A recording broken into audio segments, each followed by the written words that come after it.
everybody. Welcome to Sports Japan. I'm your host, Ayako Kisa. So today I'm here at an extreme martial arts studio in the center of Tokyo. And the sport known as XMA has really taken off in Japan over the past few years. And I hear it's getting pretty big overseas too. All right, so let's see what the sport is all about.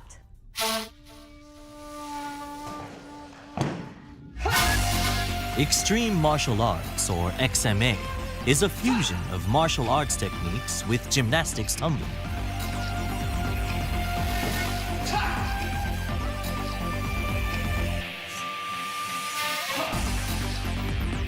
Top practitioners display an array of stunning moves.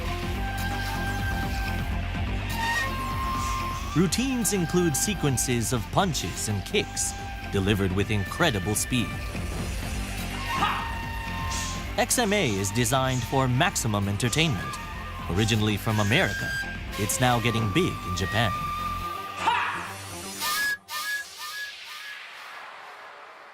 Woo, all right, that was really cool and awesome. Hideki Sugiguchi got hooked on XMA in the US before bringing it home to Japan. So what you just showed us earlier, what kind of martial arts were in there? There are elements of karate, Chinese martial arts, and taekwondo.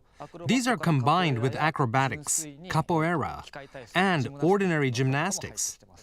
If you look at the first part of my demonstration, I performed a cartwheel move.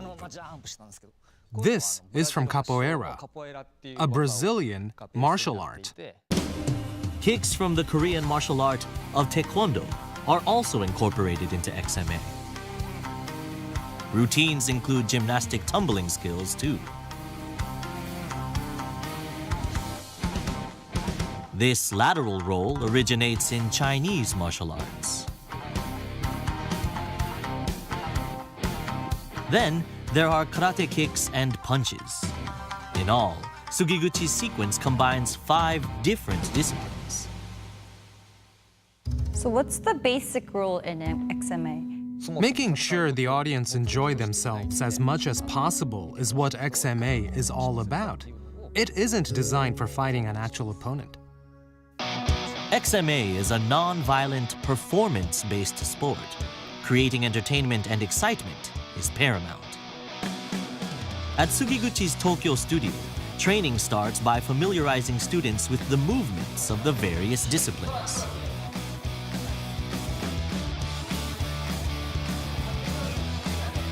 Make a clean stop. Turn your standing leg properly. Once students grasp the basics, they have to make the skills look as attractive and dynamic as possible. Attention to posture, position, and leg movement is vital.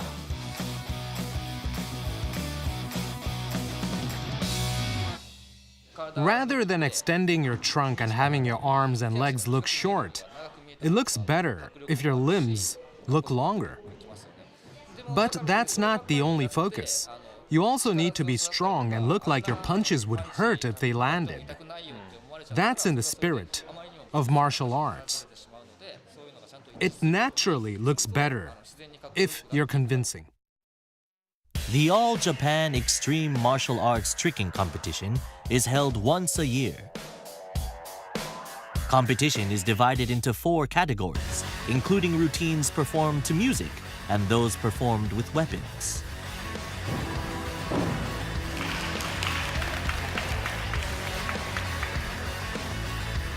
At least half of the movements in a routine must be derived from martial arts.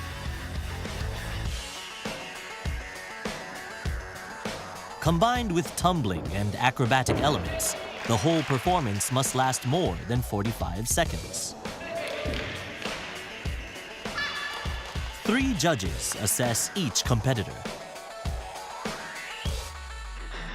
Points are awarded for technical ability, artistic merit, and martial arts capability. Acrobatic elements come under the technical ability category.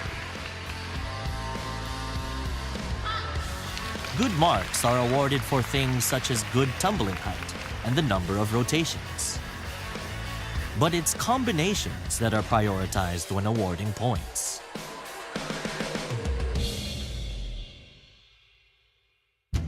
I'll show you a single technique. Yes, but if you combine 1, 2, 3, 4, and 5 techniques like this, then you are given points for each element. It's better for building a good score. Artistic merit is based on synchronization with the music and choreography.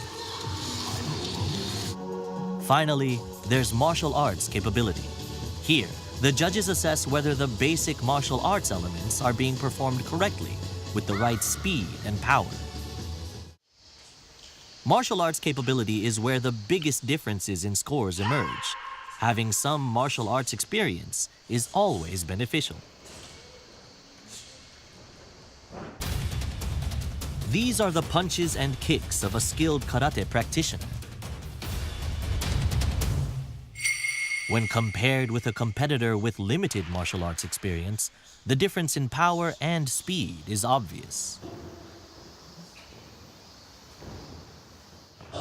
Trained martial artists also stand out when using weapons. The winner of the weapons category, Yosuke Oda, has been doing karate for 13 years.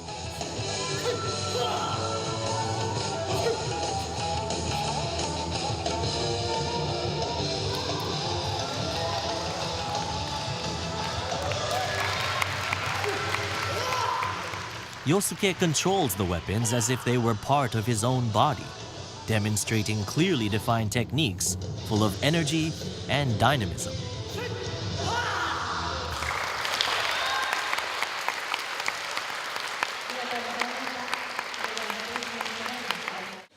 In martial arts, there's a rhythm to the techniques, and you combine striking and flowing elements. You have to stop and strike as required. For a good XMA performance, you need to incorporate the expressive power of martial arts. In many martial arts, strikes need to be clean and crisp. Stopping and restarting movements with the correct rhythm is the key to a strong and appealing performance.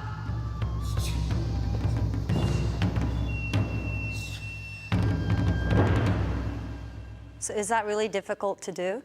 It's just repeated practice. If you're moving a weapon quickly and you want to stop it, then you have to start putting the brakes on around here. It's important to repeat the same movement over and over again so your body starts doing it naturally and you can control it. Sugiguchi also says that it's important to include unusual and surprising moves in an XMA routine. I'm pretty good with the sword and use techniques that would never normally be used in Japan to make it look more impressive. You wouldn't normally put your left leg forward when you make a cut, as you would cut your own leg. In XMA, however, the most important thing is speed and looking good.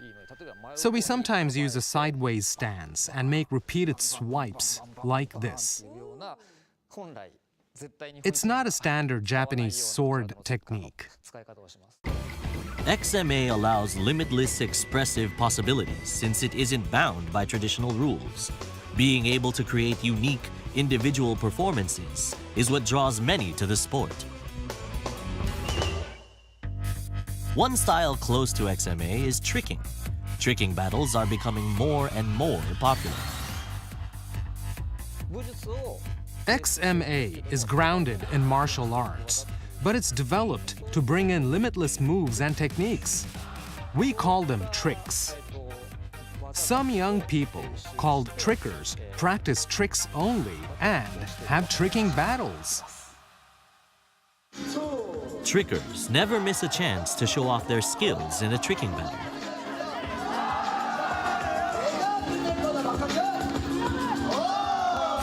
They mesmerize audiences with a hybrid of XMA, breakdance, and other styles. pretty much anything goes. One battle involves breaking boards with flying kicks using taekwondo skills.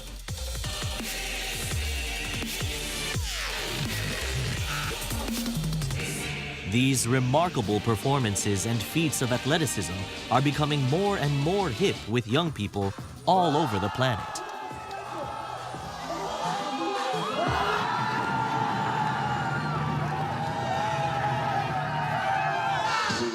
This year is the 6th year Japan has held a national tricking battle.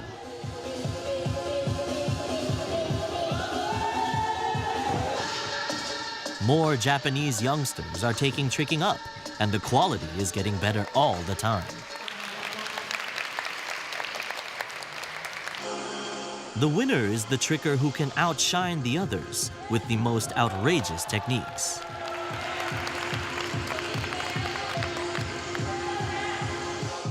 There's also a strategic element. Trickers need to decide when and how to perform their craziest tricks within 3 routines. It's Daisuke who advances to the All-Japan final with hardly a single error. Daisuke's amazing jumping ability allows for extra somersaults and twists.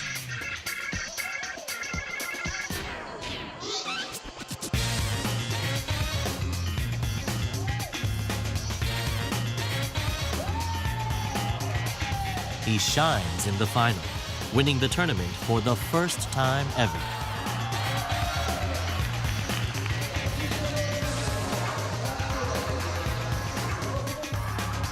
His signature jumps are a skill he's worked hard at developing. People might think I'm just jumping up, but I've put in hours developing a technique that uses the chest and arm muscles to lift the upper body so the lower body just follows. It's kind of like hurdling. Rather than just jumping over hurdles, it's also important to raise the upper body. I've been studying such techniques for my tricking. Having jumping and landing ability is one thing, but how you link them and other tricks together is also crucial.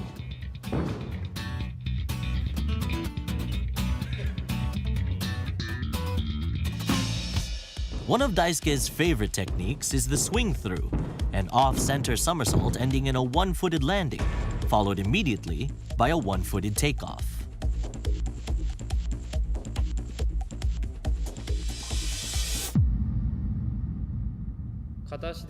If you try and stand on one leg, you can see how difficult it is to balance your center of gravity.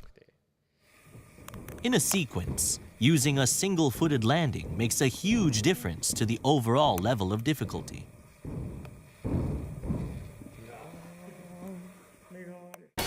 Daisuke prepared a new combination for the All-Japan tournament that incorporated a new trick he'd learned.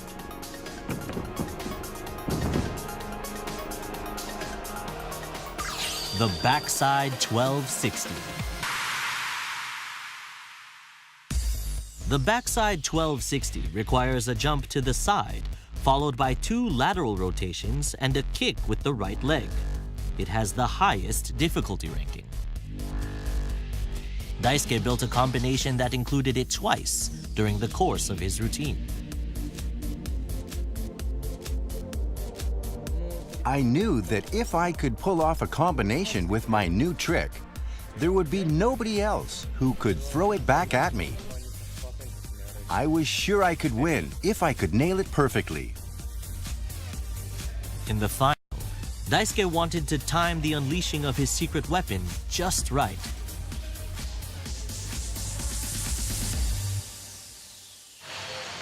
Reiji, Daisuke's opponent, was first up for their first round of 3 routines. But he messed up his landing and couldn't complete his technique. Daisuke decided it was time to bring out his backside 1260. Even if he failed, he knew he could still get back into the battle.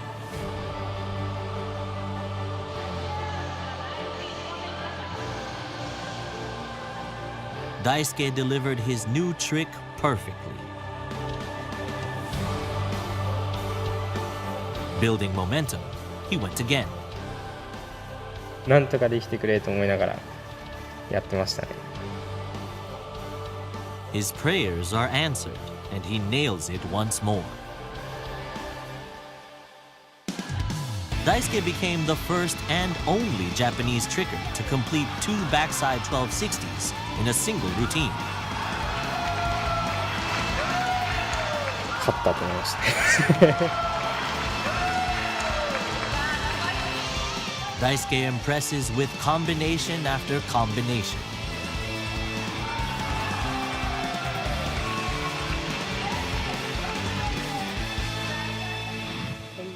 It's not enough simply practicing the techniques in isolation. You have to actually put them together.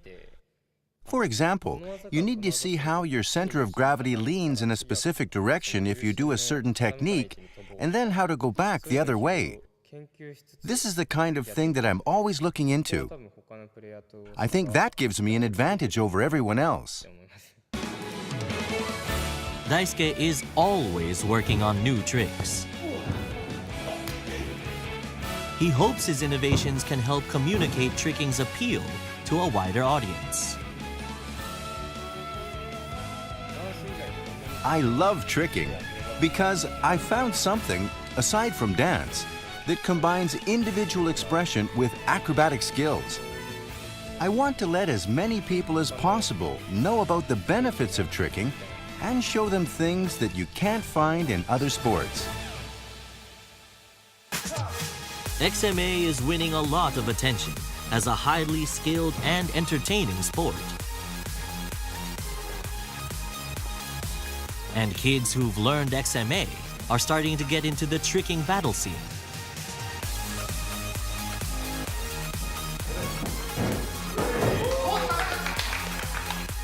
Extreme martial artists and trickers are creating a spectacle that continues to amaze.